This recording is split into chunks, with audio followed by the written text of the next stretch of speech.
this is Jodi Jackson Tucker with the Second Mother series, and I'm talking today with my adopted daughter, Agnes Tucker.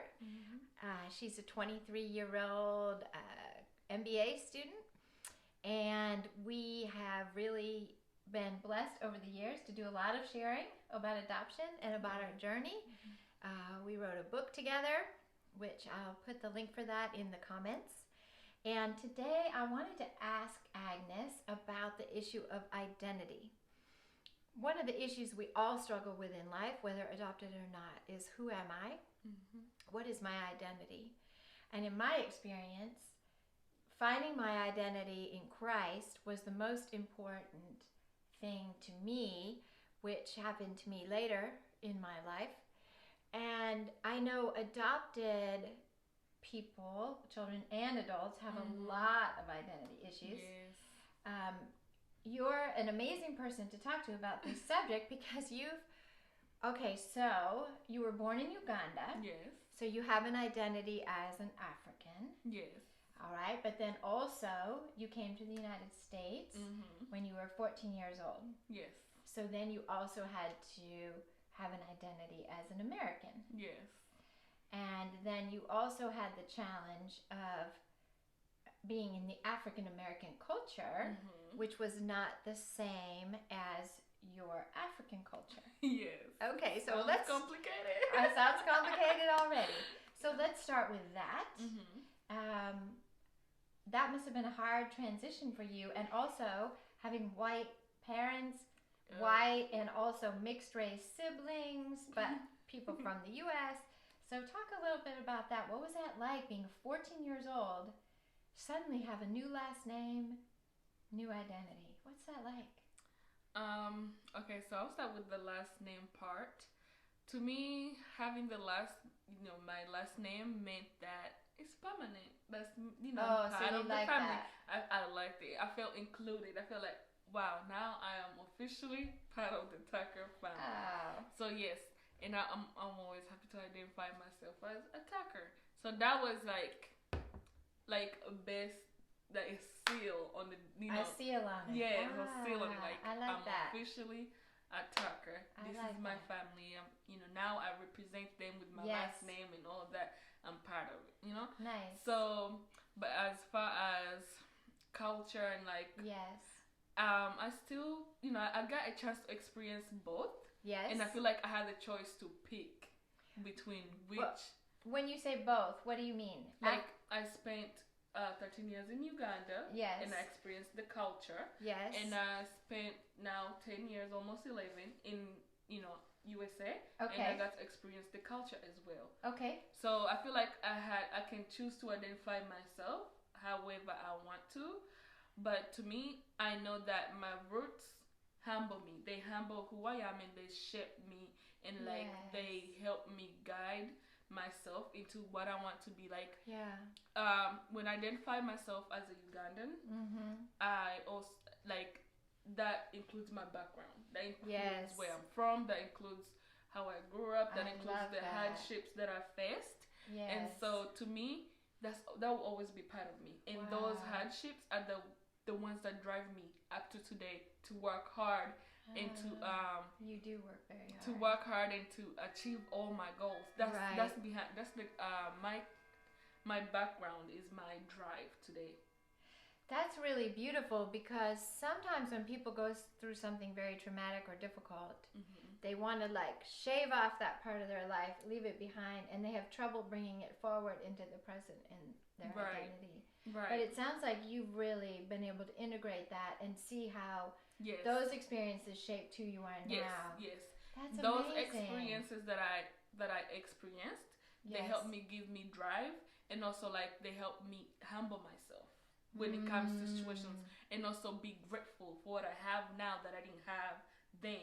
That compare and contrast between the two different situations that I've been in Uganda and here, they help me come to be grateful and be humble. Yes, I've come a long way now. I of course I'd be like, oh, what's my life? What would my life be if I didn't come here? And when I think about that stuff, that makes me appreciate what I have now, and makes me work 10 times harder to not ever go through that situation ever again. So, yeah. You know, some adopted families, one of the issues they struggle with is gratefulness. Yes. I think younger kids, maybe it's harder to feel grateful about what happened. Of course. So do you feel like as you got older, as you matured over time, you came to that understanding? Yeah, of course. I feel like being adopted as an older kid, for me, I was old enough to remember the things that I went through. And I'm old enough to understand what's going on now. And so that helped me a lot. And I feel like with my with any younger, adoptees, like my brother, he I feel like he identifies himself as an American because he was too young to remember anything that happened back home, and so he identified himself as culturally like American because he has experienced more of the American culture than from a younger age. Than of African culture. That's interesting. What about your faith? Now, in Uganda, your mother was a Muslim. I know sometimes you were sent to Muslim schools. There are some stories that have emerged about that situation where you were mistreated in that situation.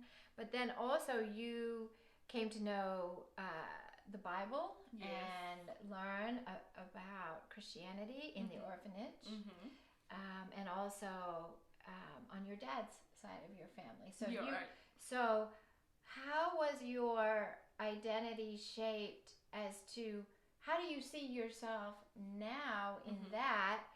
And at what point do you think you came to just see yourself as God's daughter? Because I believe you do see yourself as a child of God now. Definitely. Can you talk a little bit about any of those struggles? What was hard for you there? Because some kids, I think, come from one tradition into another tradition in a family, and that can be a challenge. Yeah, so like for me, like you said, I experienced both the Muslim culture and the Christian culture. But I always felt, your relationship with God is very personal. Like, how it's between you and God. Right. I feel like I communicate to God because there's rules in a religion as well. There's rules.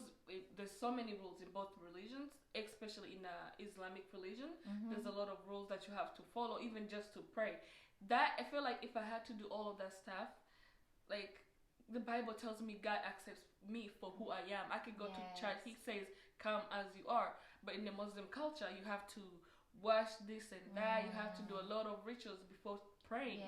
And I didn't feel the connection. I didn't feel like connected to the gospel is open and freely given, right? I feel like you accept me. I don't have to change anything about myself. With that's Christianity beautiful. to talk to God, That's or to even have a prayer. So to me, that was the key. I was like, this is what I want. I want somebody to accept me for who I am. Even with family, you accept me for who I am. Right? So I feel like, Christianity is it. God accept me for who I am. I can talk to Him anywhere, however I want. I don't have to change anything about my appearance. I don't have to cover myself up to talk to Him. Anything like that. That's beautiful. Yeah. And when you think of yourself, how is being adopted part of your identity? Like, I know being adopted is painful. It means you experienced a loss.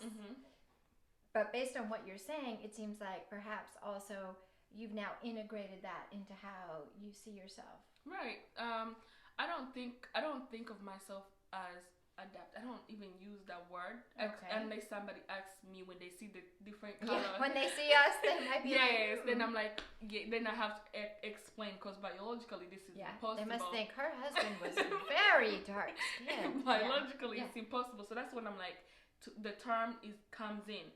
But before, if like I'm just the two of us, or just me thinking about my family, I don't even think about the term. It's not a label that you put on yourself. Yeah, this is family. Like any other family that's, if they are all the same race, that doesn't come to their mind. I don't think they have to question like, oh, I'm white or this and that. Like, no.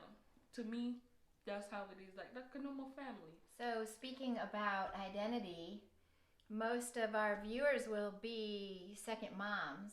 You've done a beautiful job integrating all of these different aspects of your identity. Right.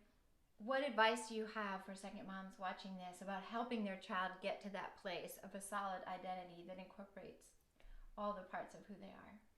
So yeah, like I would say that, you know, let them find themselves. Give them that space that, you know, that is, you know, give them that space to find themselves. If you already identify yourself as a Christian and they don't force it onto them, because then that will cause a lot of chaos between the two of you. And so let them decide on their own, because you never told me you have to be a Christian, you have to do this, you have to do that. Like, you let me find that on my own. So I would say that give them the space to find that. Yes, you can talk about it. You, of course, it's, you know, put it up on the table for discussion. Hear what they have to say, or like ask them, how do you identify yourself, or how would you like to identify yourself, like anything like that. Of course, let them know that everything is up for discussion. And you know, like if they're willing to talk about it, then, you know, go ahead and discuss that topic with them. But I would say, like, let it be up to them, because I felt like with my Muslim culture, it was being forced onto me. So like with Christianity, I found that on my own. You chose it freely. Yes. That's beautiful. Yes. Well, thank you for watching. I know you've enjoyed hearing from Agnes today, and make sure you send any questions you have. This is a long topic. We could be talking about it a whole lot more. Put your questions in the comments. We'll try to answer them all. And just remember that love plus time equals victory. We love you and we're praying for you.